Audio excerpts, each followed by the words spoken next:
What's up, everybody? I thought after putting it off for quite some time now, I'd finally do my first commentary on a recent Mythic Plus VOD. I think the new expansion is a perfect time to do this. I found a few tools that'll help me make this a short process. Hopefully I don't have to do too much video editing, so I can pump out quite a few of these. Since it is my first one, let me know if there's something you liked or disliked, or if something feels like it's missing from this video. I'm a fan of short intros and good content, so let's just jump right in. Alright, so this is the Sanguine Depths 15 Fortified Prideful. I'm with a group of players I know, so I'm gonna pull some things a little big. Like I think I'm double pulling this first group. But something you should know as you go in here, it's these Noble Skirmishers. There's one in this first pack. I think there's two in the second pack.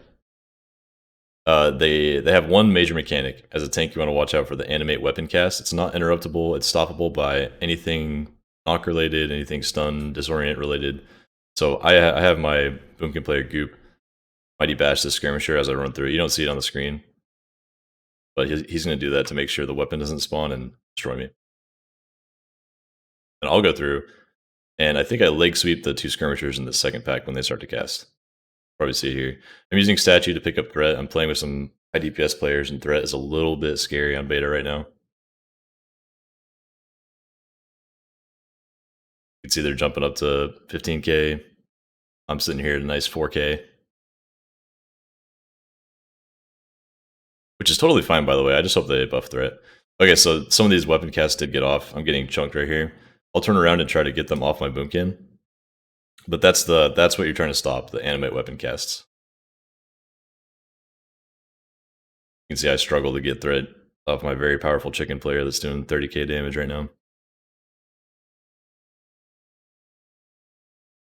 This is technically the third pack, but our second pull. There's something special about some of these mobs. The Hunt Masters here don't do much. They just summon traps on the ground. You just want to walk around them, try to pull them. They'll pull in a circle around the traps. You'll see them appear like this big on the ground around the mobs.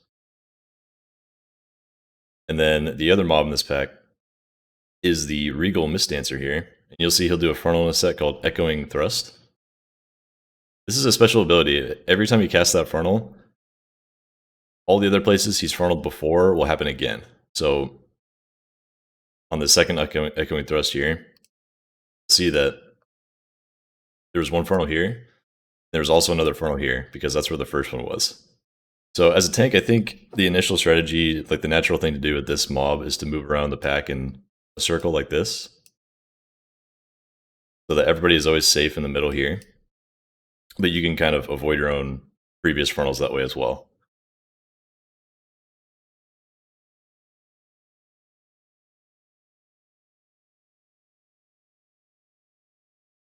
There's quite a few of those Mistdancers throughout the dungeon as well. See more in a little bit. Also, something to note is this lantern right here. That is the Venthyr Covenant bonus for this dungeon. There's, I think, 4 total in the dungeon I've seen. There might be 3. But basically, a Venthyr will activate this lantern. For 20 seconds, it'll have this aura around it, like this big. And any enemy that dies in that aura during those 20 seconds will add like a number to the counter on the lantern. And then after the 20 seconds are up, it'll give a buff to the group depending on how many mobs died. 5% damage and 5% healing for 15 seconds, I think. I think I'll see the buff here in a second.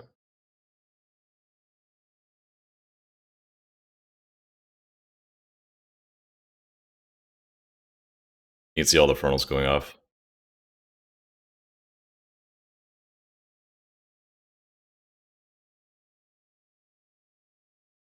Yeah, so we actually did get the buff there in the middle of the pull. Only 2 mobs died in the lantern, so we had what looks like a 15-second damage buff. Yeah, right there. That's the Venthyr Covenant bonus for this dungeon. Those are interesting. The lanterns are kind of difficult to use right off the bat. They're not as intuitive as some other dungeons are. This Insatiable Brute walked in. He's basically like an AoE party damage mob. You don't really want to pull multiple of these at a time. It's tempting because the next area is a bunch of mobs, and of course everybody likes to pull big, but be careful pulling multiple of these.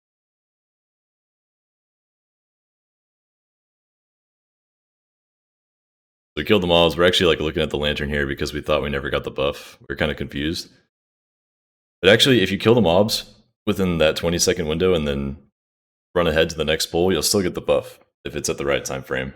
You don't have to actually be near the lantern to get the buff. I learned later.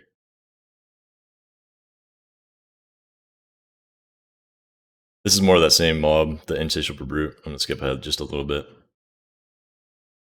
Alright, so here's a couple new mobs. These should be a little bit familiar from the Underrot. Gluttonous Tick, they're the same model and everything. They don't fixate a player like an Underrot though. They basically just melee the tank. I can't remember if they do anything else, but they will blow up when they die for a lot of damage. You're also fighting this Brute, which does AoE damage on a cooldown, the slam to the group. So try not to line up the AoE from the Brute and a Tick dying if possible. Or remind your group to slow or hold DPS if need. Every time I've done this run, that famished Tick right there just like walks in. I don't even know what causes that yet. I'm sure I will in like a week and this video will be outdated, but watch out for the random ticks that come into the pool. You can see my disc priest is kind of low on mana. I kind of made the gamble here of just seeing. I think he's going to be okay pulling this pack and then the prideful without being able to drink. It's just a 15, so it was like, meh, let's just go. On a higher key, obviously you want your dealer to drink there if you're going to struggle. Spec's fairly easy, just the ticks explode at the end. Everybody takes pretty good damage there on Fortified already. That's going to be very scary on higher keys. This is the seasonal affix, the Manifestation of Pride. He melees for a good amount. It's not magic damage like emissaries were in Season 3 at least. It is physical damage. I haven't double checked that, but I'm pretty sure it is. Basically, you all just kind of line up in a diagonal and don't hit each other with the crossfire. But what's excellent about this seasonal affix, which everybody loves, is that you get a 30% damage bonus, healing bonus, 60% movement speed, and infinite mana for an entire minute. So you see this red buff up here? We're going to try to pull as much as we can during that buff. Because that's like, not only very fun, but just an enormous amount of power for a 5-man group to have. Props to Blizzard.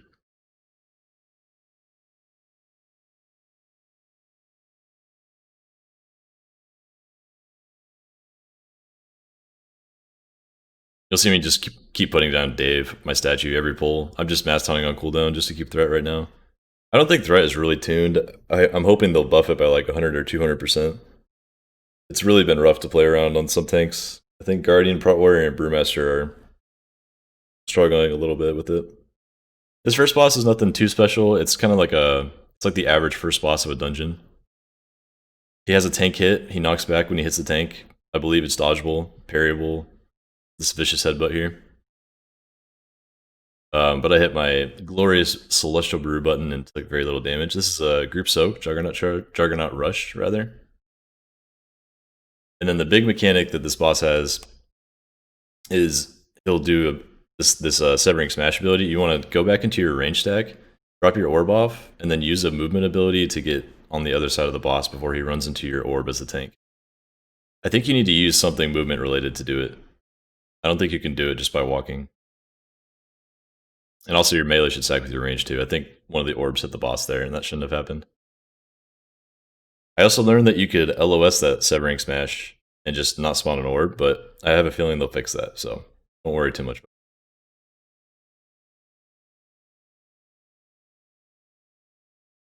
Basically, during the Severing Smash, these 5 orbs, the group needs to soak these slowly. So like I should have probably rolled through that close one there, and then someone else soaked another. Because basically every time an orb blows up, it does party damage.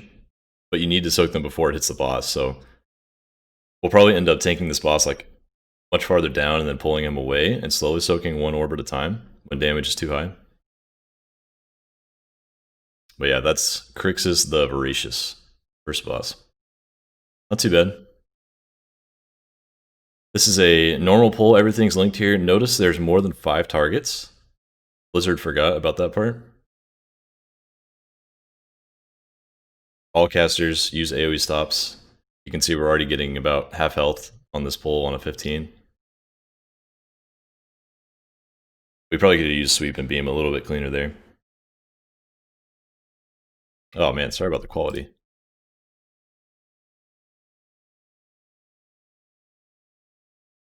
Alright, so this is a new mob, Chamber Sentinels. These are very dangerous for you as a tank. He will do a quick frontal cone, like about this wide. I think about that long in front of him. And what you want to do is, if you have any movement abilities, like if you're a Vengeance, Demon Hunter, or a Brewmaster, you should definitely roll or leap out of this to avoid the bleed entirely, because anything he frontal cones in front of him will get a 10-second bleed. It's very nasty. So what I'm going to do here is I'll wait for the bleed to go out, I'll roll past it, and then I'll pull the next pack into him. Severing Slice, that's the one. You'll see it again here in a minute. Alright, so this pack also has a couple other mobs. And these are all throughout the dungeon. These two oppressors. The Rack Soulcast, I think, is a random party member. It's not too bad, but you want to assign one melee kick to each one to get the curse that they cast here in a little bit. I think it's Curse of Suppression, which really screws a ranged player or healer over, so watch out for that. Assign one kick to each of these oppressors, and then what you really want to do during this pack is focus on killing the Grand Overseer. These Grand Overseers are possibly the worst mob in the game. They give this debuff that has 2 stacks on me right now. I think it's 3% less damage per stack. I'm pretty sure that's it. It caps at 10 and it caps at 30% damage reduction. So eventually while you fight these Overseers, you're just going to do 30% less damage as an entire group until they die. No avoiding it.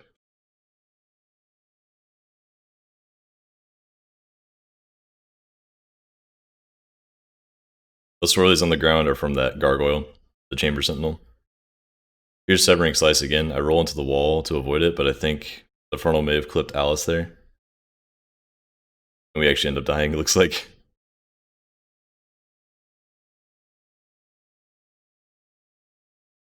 That's fine though, more education. So yeah, we're fighting this Overseer. It looks like someone pulled a bat from the upper hallway. I think this one is worth count. I believe it's worth 4 count, just Dreadbat. It's like a 1 interrupt kind of mob. All it does is melee and cast 1 spell every 15 seconds. You see the two curses of suppression were about to go out there, and Coop didn't want to be silenced, I think, so he beamed. Oh, also as these Overseers cast this chain ability. You can see it going out on everybody here. This is breakable by distance. Like our healer Cryptix could take a step back and break his chain, which he probably will. I will Tiger's List myself, because I don't really want to roll out of melee and make everybody lose damage by spreading out the mobs. I'll Tiger's List myself, and then meta here, our other melee probably should outrange it if he's taking too much damage, or just burn through it as a overpowered tanky Demon Hunter. Tiger's List myself there. Again, you just want to kill the Overseer and all these pulls. I think there's an Overseer like 4 pulls in a row.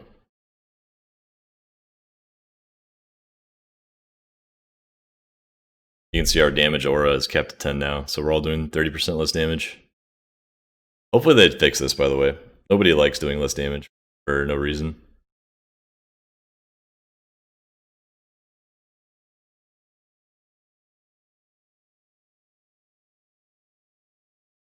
Sap Lifeblood is the cast that that Dreadbat does. I don't even know what that does. I think little damage.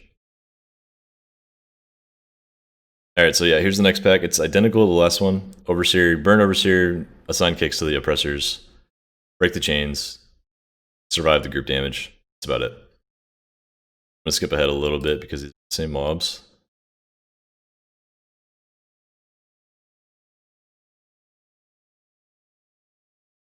We got another Dreadbat in this pull. Same mobs though.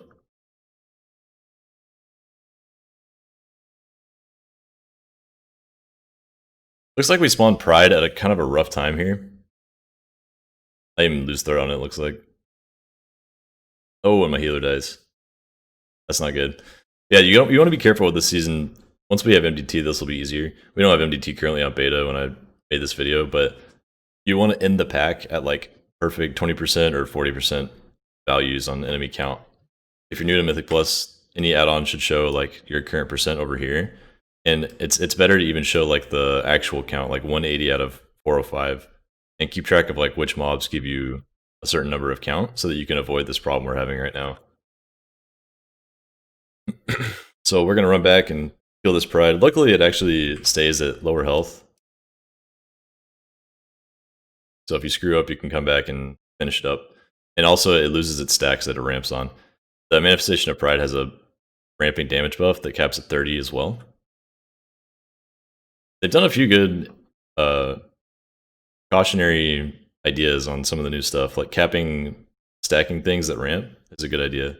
Capping Pride at 30 and at least capping the Grand Overseer debuff at 30% is good.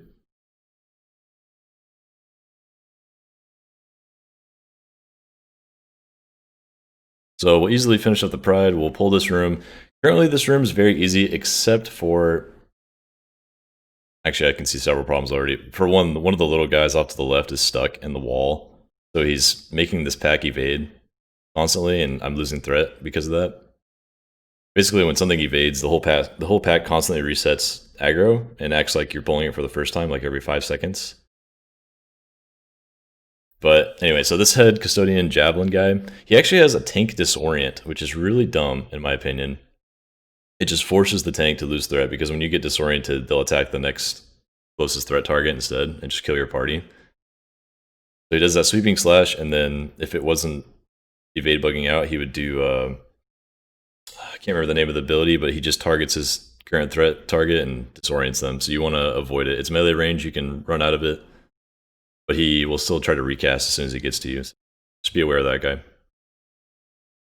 Otherwise, that room's not too bad. This is the next pull. I'm just going out of this room. This is a new trash wing. Let's see what we got. I think the Warden is very dangerous. I don't actually know all the abilities of the Warden yet. I think it's pretty dangerous for your party though, and you want to tell them to focus that.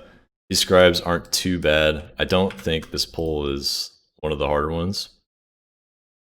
Although that throw research ability that just goes on random party members will probably end up being pretty rough eventually. This Warden casts a lot of spells. I think he like disables one of your party members for a few seconds. Yeah, Barb Shackles just went out on our Boomkin. You can kind of see the animation. It looks like he shapeshifted out of it. Oh no, he still has it. I'll have to look into that one more. But these throw research guys, they'll be a problem for sure in higher keys. They're gonna do like they're half healthing cryptics there just by 2 shots. They would combo. They're basically archer mobs from like Siege of Borealis. I believe after doing this dungeon on several different weeks that these gargoyles are on some kind of rotation. Like this was active last week when I did the dungeon, but not during the last time I did it. It might have been active in this run. Yeah, it's active. But it seems like the gargoyles are like Waycrest witches or Waycrest doors on either a weekly or a dungeon rotation. Again, you can see that severing slice. I actually messed up the kite on it. I have it here. I'm taking heavy bleed damage because of that. I used my new Clash ability to bring in that scribe.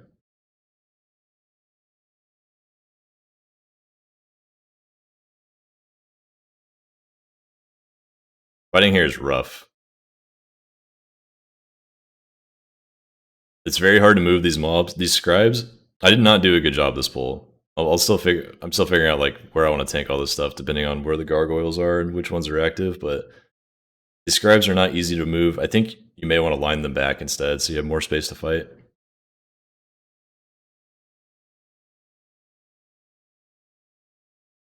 Yeah, let's move on.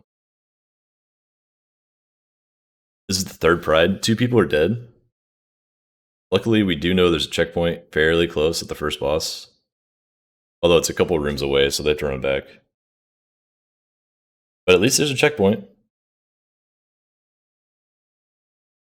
You can see me and Alice are just standing like kitty corner on the boss so that we don't hit each other with our crossfire. And our ranged are diagonal behind us as well. But yeah, the Pride is essentially the same throughout the dungeon. On higher keys, you'll need to use cooldowns on Pride. Unless there's some other cheese at play, like the barrels and Plaguefall one-shot this thing on high keys. What I've seen. This is another double scribe ward and pull. So this is identical to the first pull in this area. Same kind of risks here. These scribes are hard to move. The warden is dangerous to your party. So are the scribes. Probably just need to burn down one target to avoid random deaths.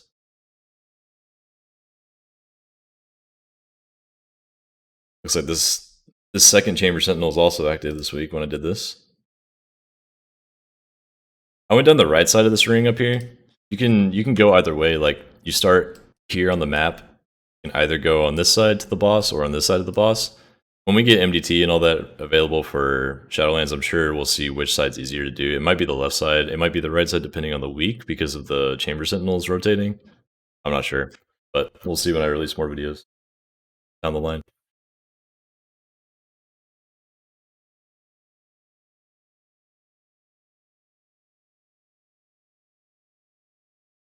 These Chamber Sentinels are very dangerous.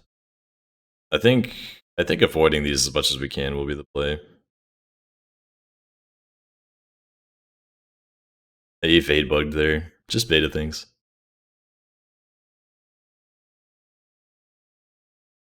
So yeah, we're going down this right side. The boss is at the very tip of the circle. That's also where you drop down to the next boss after that. Just a way of knowing where you are on the map. A third Chamber Sentinel. Unlucky. I think we might fight that solo. Just because we didn't know where each one was.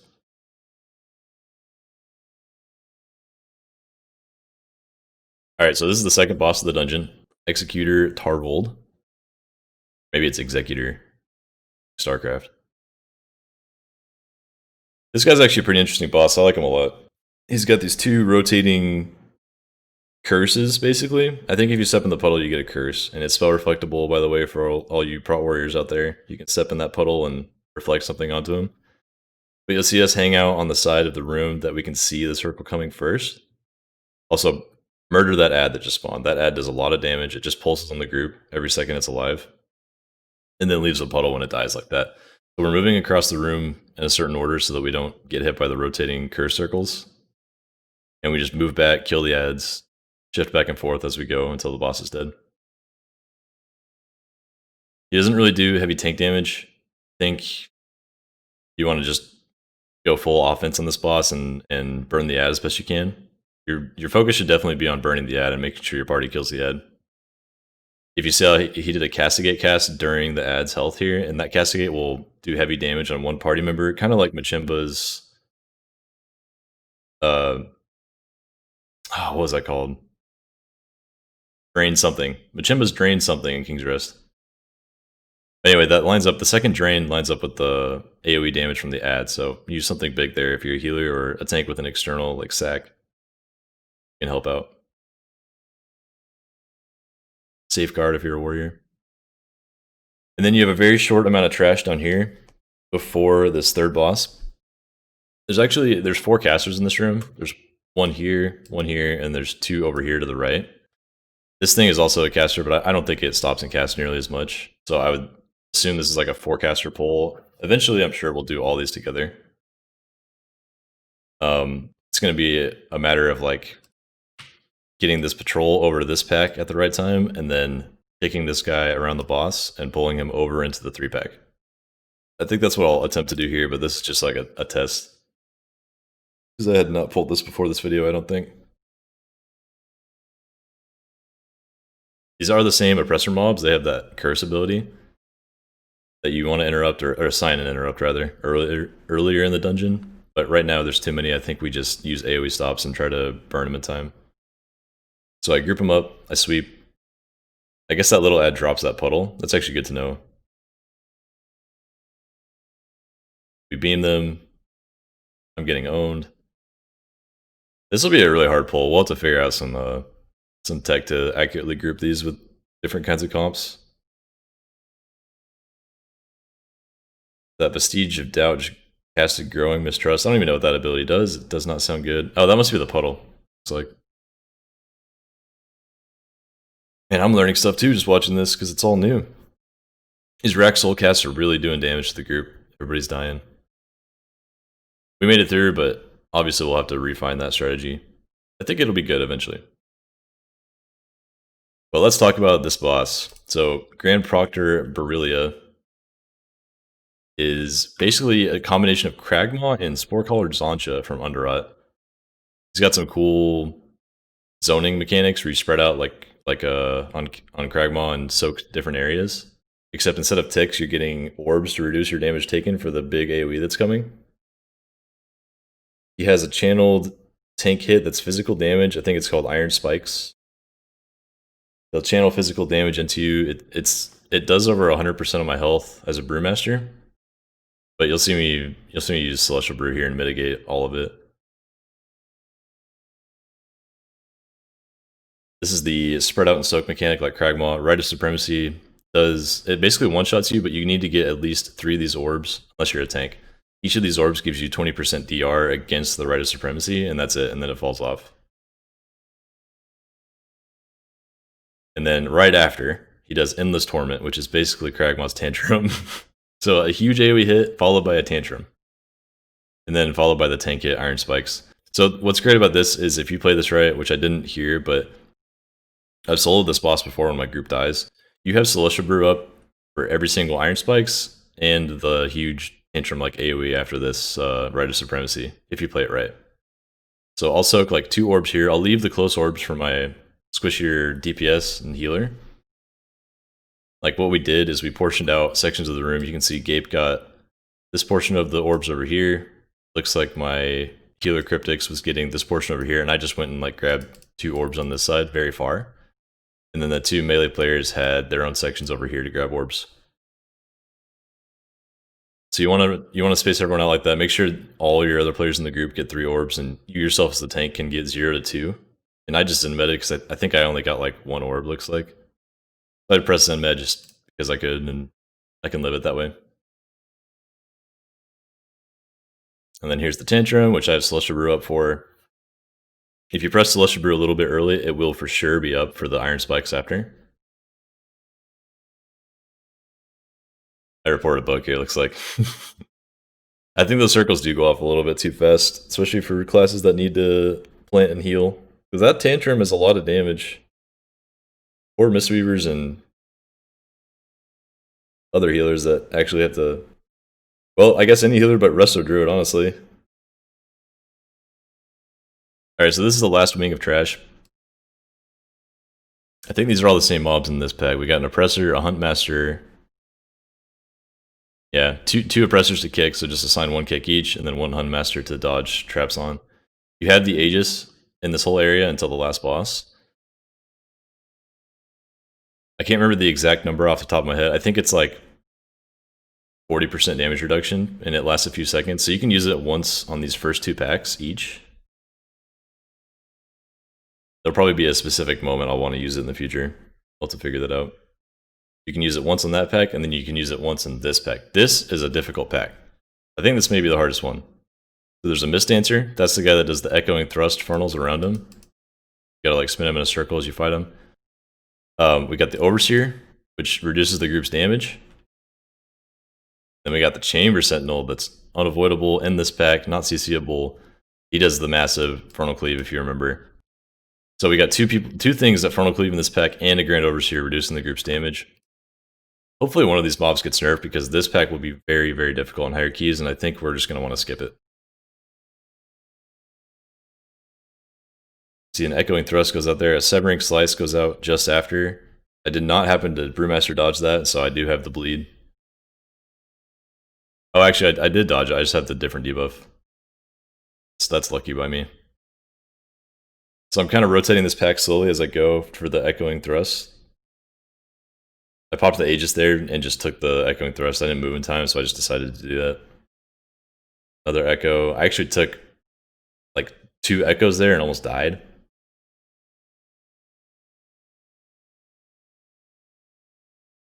You can see like what I've been doing in this pack. I did one thing well, at least. I aimed the first few funnels like that. I came around here. I kind of screwed them up a little bit, and they're like crisscrossed. And then I put the next one like there, and then I'm going to do parallel here. And my plan now is to just keep putting the funnels like parallel to this wall, and I told the group this while I was playing. Like keep putting them in this parallel fashion, and I'll move over to this side as it goes off. So I'll keep like stacking the funnels up and keeping this entire area over here clear.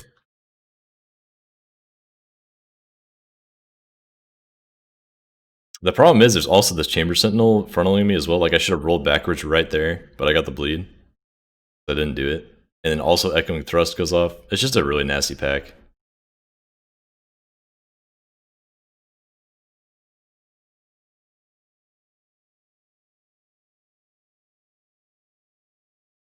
But yeah, okay, so we fight the 80% pride here. Nothing new on this guy. Just speed up for the sake of time. Toward the end of pride, it gets a little scary. If you have something in the group that allows you to heal, like trees, I would use trees at the last 20% of this guy's health so you can help vivify your group. Our Discree struggled a little bit there, and he ended up dying. They patched the pride this week though, so if you die at the end of a pride mob, what you want to do is you just stay dead so you still get the buff, because it gives whoever's near it a buff even if they're dead now, and then release after you get the damage buff. And you can run back with a 60% move speed and still have your full minute of happiness. So this last area is an entire gauntlet of mobs. The boss is actually in these mobs, General Call right there. Where I'll try to pause it a better spot. Man, I wish these videos were clear. Sorry about this. So General Call is somewhere, I can't even see him, but he's somewhere in the pack. Eventually he'll cast a huge AoE when he hits 100% energy that you need to use the Aegis for to prevent your group from being one-shot. There's also Skirmishers in this pack. Looks like there's just one triangle. That's the animated weapon guy from the beginning. Be careful of that. Although they did nerf animated weapons already a little bit, so they're not quite as dangerous now. So you see General Call has like 80% energy. We're actually going to phase him before he gets to his big one-shot cast, looks like. He phases at 90%, 80%, and 70% in this gauntlet. And then at 70% he goes to his boss area, he runs down to his room over here on the map, and just goes and waits for you to fight him at the very end. So we'll phase him, he runs to the next pack. We're still going to be in combat with these Gargans, they just keep spawning. Also my statue pulled a bat, I think. Good old Dave.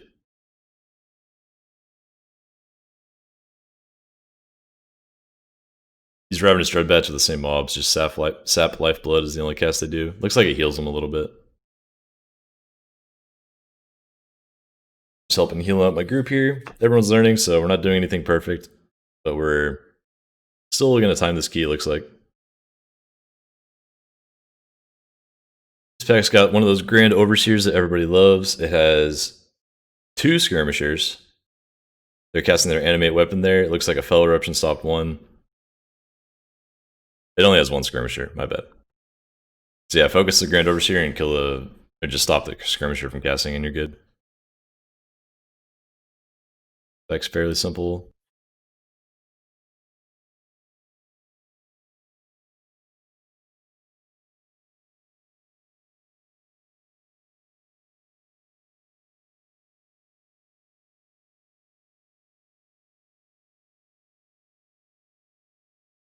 This next one I think is a pretty big one. You'll notice here that, again, there was some mistake in the development side. I think they missed the memo that 5 targets are the target cap for most classes. There's 1, 2, 3, 4, 5, 6, 7, 8 targets in this poll. So hopefully as a tank you have abilities that can hit 8 targets, or else you're just going to miss like 3 of them and your party will die. But of note here, there are 2 Skirmishers for sure in this pack. My extra action button's hiding it right now, but it's right there and right there. Those 2 Skirmishers need to be taken care of early on. They cast Animate Weapon like 3 seconds into the poll. Other than that, I think this is a fairly tame poll. Just hard to see those 2 Skirmishers. Yeah, it looks like I marked them and I'm telling my group to help me stop them. I don't have sweep available. I'll probably try to have para one and assign the other. One did get off there, it looks like. Yeah, now it's on me. Chunking me for big amounts of my health. General Call's casting Dread Volley. That's not the one-shot though. That's just one of his normal abilities. You can see his energy bar is slowly going up. It's at like 80%.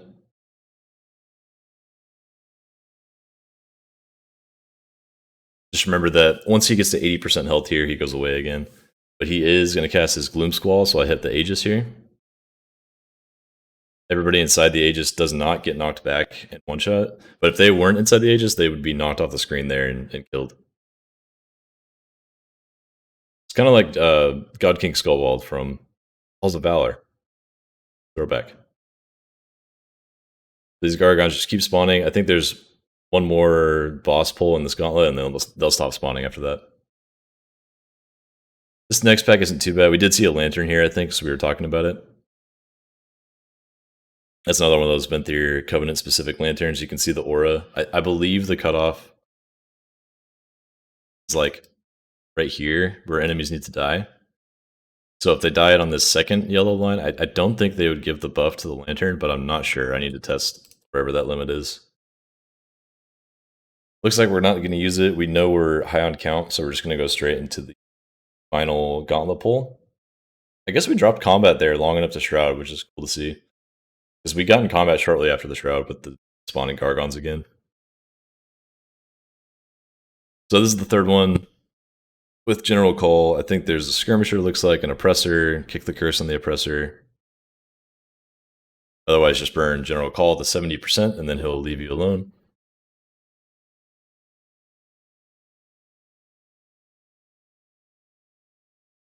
Nothing too special as a tank in these pulls, just assign kicks on the curses and stops on the animate weapons on the Skirmishers.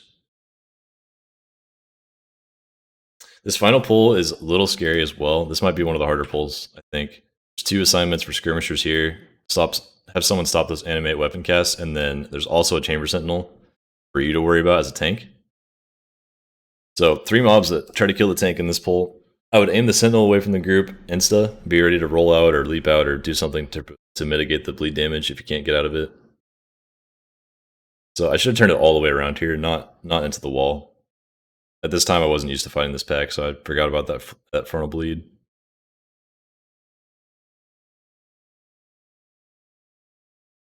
You can see me suffering. After Celestial Brew ran out here, I'm like taking dangerous amounts of damage because of that. I think what the Sentinel does is he'll cast that frontal and then 2 AoE swirly casts and then another frontal. So I had my healer grip me there just for fun. You can do that if you have a priest. You can avoid the frontal that way. You can do that with a lot of frontals, actually. I would apply this to many other new things in dungeons if you haven't seen them yet. So we'll fight our last Pride here. Our count is not perfect. We're going to kill 1 more pack with this Pride buff. But ideally, I think you would want to use this Pride buff on the last boss.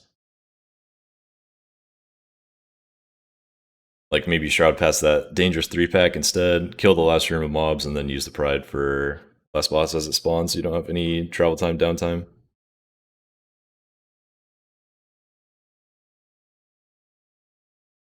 Pride isn't too bad on a 15. I think it's going to scale to be really, really difficult on higher keys, just because of the way its damage scales. We'll see how much healers end up getting with throughput, though, because healers gain a lot of power throughout a season as well. I just use the Aegis here to prevent a little bit of group damage. I think if you use it at the beginning of this pull, it'll be up for the boss. You have like a 20-second, I guess a 30-second debuff, looks like, on the right here. Can't use the Aegis until that's over. It'll probably show a cooldown here on my UI eventually, but the LVUI is not up to date, I don't think.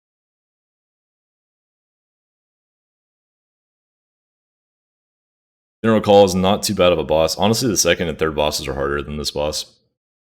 He's got a little dodge minigame. He's got 2 targeted dashes to DPS players or healer. I don't think that ever targets tank. Here's the little dodge minigame. Just stay in the middle, then move to the side. Pretty common mechanic. And then his big one-shot happens again. You've seen this plenty of times already, where you just run up to him, pop the Aegis, save your group, and then continue on with the fight.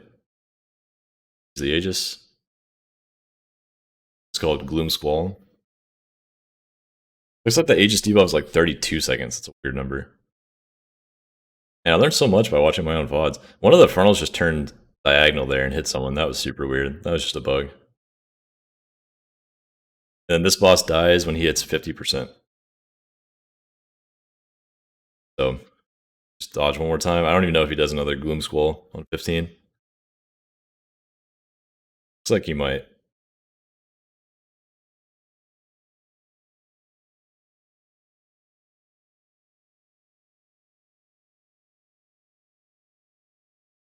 Yeah, on bosses like this as a Brewmaster, you just want to use Celestial Brew on cooldown. There's no big tank damage events. So just do as much healing on yourself as possible by using it on CD. That allows your healer to DPS more and your party to not worry about you at all if you're just constantly at high health. But that was the end of Sanguine Depths. It's a long dungeon. You can see it's a 41-minute timer currently. They might change that. We had a few deaths. We ran back 23 deaths actually, and it was still pretty timeable on 15. So hope you guys enjoyed watching this. If you have any questions or concerns or things you may want me to do in the next video of commentary, let me know. I'm going to try to get some of these out on a weekly basis if I find it's easy to do in my time frame. So everybody that watched this, I appreciate you, and I'll see you next time.